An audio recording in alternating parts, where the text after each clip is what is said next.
Professor doctor Mohammad Yunus লন্ডনে গিয়ে জুলাইয়ের যে ট্রফি সেটা জনাব তারেক রহমানকে দিয়ে নির্বাচনের তারিখ নিয়ে এসেছেন।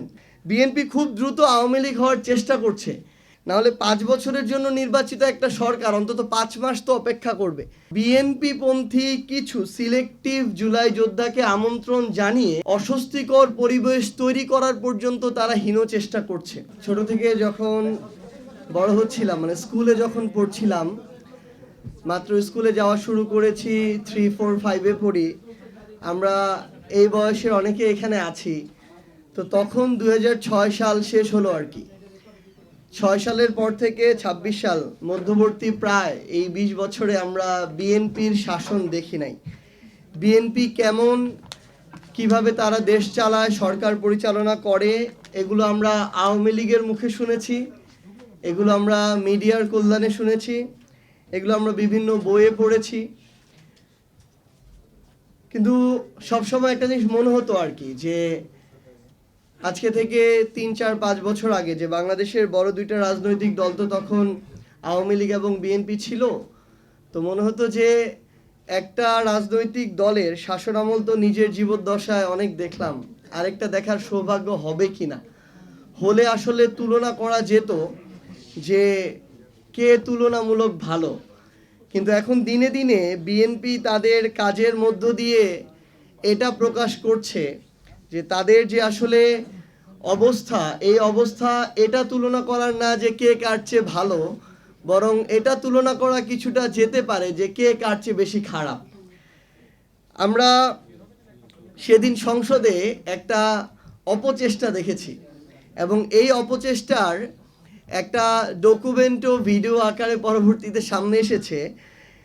আমাদের কয়েকজন জুলাই যোদ্ধা ভাই সেখানে বলছিলেন যে আমরা বিএনপির জুলাই যোদ্ধা দেখে আমরা ঠিকমতো আমাদের সুযোগ সুবিধাগুলো পাইনি। তো এর মধ্য দিয়ে আরেকটা জিনিস আবার এসেছে, যেটা সোশ্যাল মিডিয়া একটু ভিন্নভাবে প্রকাশ করা হচ্ছিল, যে জুলাই যোদ্ধা এবং শহীদ পরিবারের সাথে জুলাইয়ের নেতৃত্ব দানকারীদের বাকবিতণ্ডা।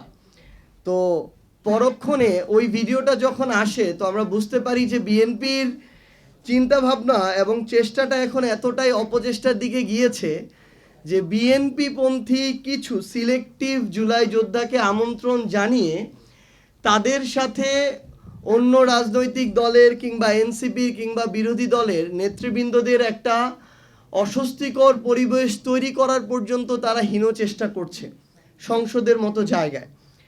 এবং আমরা আমাদের জায়গা থেকে দেখলাম যে আমাদের প্রতিমন্ত্রী, স্থানীয় সরকারের প্রতিমন্ত্রী, যাকে আমাদের মাননীয় প্রধানমন্ত্রী জনাব তারেক রহমানের বিভিন্ন বিশেষণে বিশেষায়িত করা হয়, তো তিনি তার জায়গা থেকে যখন বলেন যে প্রফেসর ডক্টর মোহাম্মদ ইউনূস লন্ডনে গিয়ে নির্বাচনের যে ট্রফি, জুলাইয়ের যে ট্রফি সেটা জনাব তারেক রহমানকে দিয়ে নির্বাচনের তারিখ নিয়ে এসেছেন। তো আমরা যে নির্বাচন পরবর্তী সময়ে কিছু আশঙ্কা প্রকাশ করছিলাম, নির্বাচন ইঞ্জিনিয়ারিংয়ের ডিপ স্টেট, কিংবা একটু আগে ম্যাম বললেন যে দেশের এবং দেশের বাইরের কিছু অংশের প্রভাবের, তাদের মন মতো করে সরকার গড়ার এবং ওই মেজরিটি দেওয়ার, এটা সম্ভবত আমাদের প্রতিমন্ত্রী সাহেব মানে নিজেদের মধ্যকার একটা আলাপ আলোচনা ভেবে তিনি মুখ ফুসকে বলে ফেলেছেন। তো ধীরে ধীরে আসলে তারা তাদের জায়গা থেকে তাদের যে উদ্দেশ্যগুলো, সেই উদ্দেশ্যটা খুব স্বল্প সময়ে খুব কাঁচাভাবে তারা প্রতিষ্ঠিত করার চেষ্টা করছেন। তুষার ভাই একটু আগে যেটা বলেছেন, বিএনপি খুব দ্রুত আওয়ামী লীগ হওয়ার চেষ্টা করছে, কিন্তু এই বিষয়ে আসলে তাদের সামর্থ্য, ক্যাপাবিলিটি, কোয়ালিটি কোনোটাই আওয়ামী লীগের কাছাকাছি নাই, এবং তাদের আওয়ামী লীগের সমান ধৈর্যও নাই। নাহলে 5 বছরের জন্য নির্বাচিত একটা সরকার অন্তত 5 মাস তো অপেক্ষা করবে, নিজেদেরকে তো গুছিয়ে নিবে, তারপর তারা তাদের হয়তো এই অ্যাকশনগুলোতে যেতে পারে। কিন্তু তারা 2 মাস যেতে না যেতে এগুলো শুরু করেছে। কিন্তু দুঃখজনক হলেও সত্য, এই প্রক্রিয়ায় তাদেরকে বৃদ্ধাঙ্গুলি দেখাচ্ছে দেশের এবং দেশের বাইরের কিছু শক্তি। দেখেন, যেই মানুষটা তার জায়গা থেকে বিডিআর হত্যাকাণ্ডের বা পিলখানা হত্যাকাণ্ডের নির্দেশদাতা, যিনি শাপলা ম্যাসাকারের নির্দেশদাতা, মোদি বিরোধী হত্যাকাণ্ডের নির্দেশদাতা, জুলাই গণ অভ্যুত্থানের এই গণহত্যার নির্দেশদাতা, এবং সর্বশেষ যিনি ফাঁসির দণ্ডপ্রাপ্ত আসামি ফ্যাসিস্ট খুনি শেখ হাসিনা, ভারত তাকে আশ্রয় দিয়ে রেখেছে। এত বড় শাস্তি বা দণ্ডের পরও এখন পর্যন্ত সে বিষয়ে কোনো মুখ খুলেনি। পরবর্তীতে আমরা দেখলাম যে আমাদের ভাই শরীফ ওসমান হাদিকে যেই খুনিরা হত্যা করলো, সেই খুনি এবং তাদের সাথে সংশ্লিষ্ট যারা পরিকল্পনাকারী সবাইকে স্বল্প সময়ের মধ্যে ভারত আশ্রয় দিয়েছে।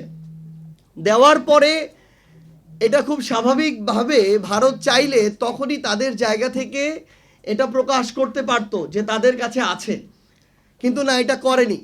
তারা তাদের জায়গা থেকে একটা উপযুক্ত সময় এবং একটা উপযুক্ত ডিলিংসের অপেক্ষায় থাকলো।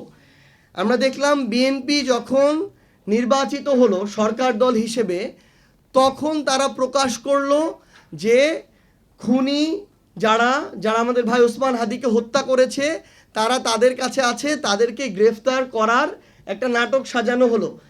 তাদের দেশে একজন মানুষ গিয়েছে খুন করে, সীমান্ত পার হয়ে, তাদের কাছে এই তথ্য নাই, এটা কোনো পাগলও বিশ্বাস করবে না।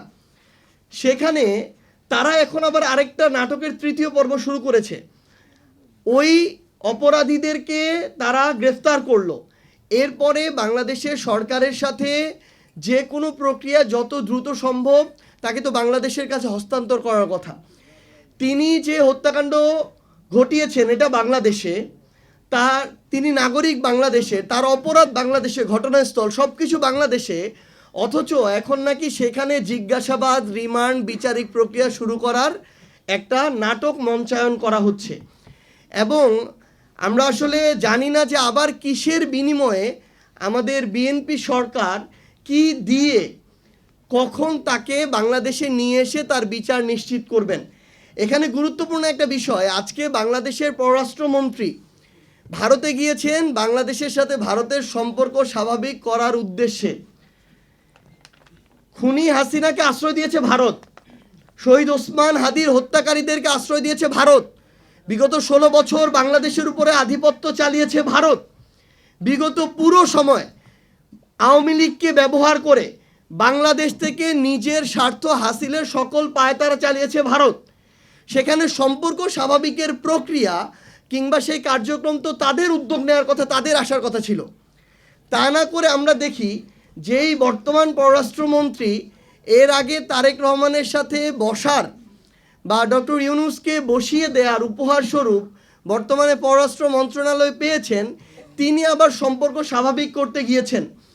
তো আমাদের আসলে আশঙ্কা হয়, কারণ তিনি যখন যেখানে গিয়েছেন তিনি দিয়ে এসেছেন, কখনো নিয়ে আসতে পারেন নাই। তো সেই জায়গা থেকে আজকে তিনি যখন গিয়েছেন, তিনি নিয়ে আসার আগে তাকে তার হাতে একটা জিনিস দেয়া হয়েছে কি, আমার এক বাংলাদেশি ভাইয়ের লাশ। আজকে লালমনিরহাটের পাটগ্রামে বিএসএফের গুলিতে আমার আরেকজন বাংলাদেশি ভাইকে হত্যা করা হয়েছে, যখন বাংলাদেশের পররাষ্ট্রমন্ত্রী ভারতের পররাষ্ট্রমন্ত্রীর সাথে মিটিং করছেন। তো এভাবে হচ্ছে সম্পর্ক আমাদের স্বাভাবিক হবে।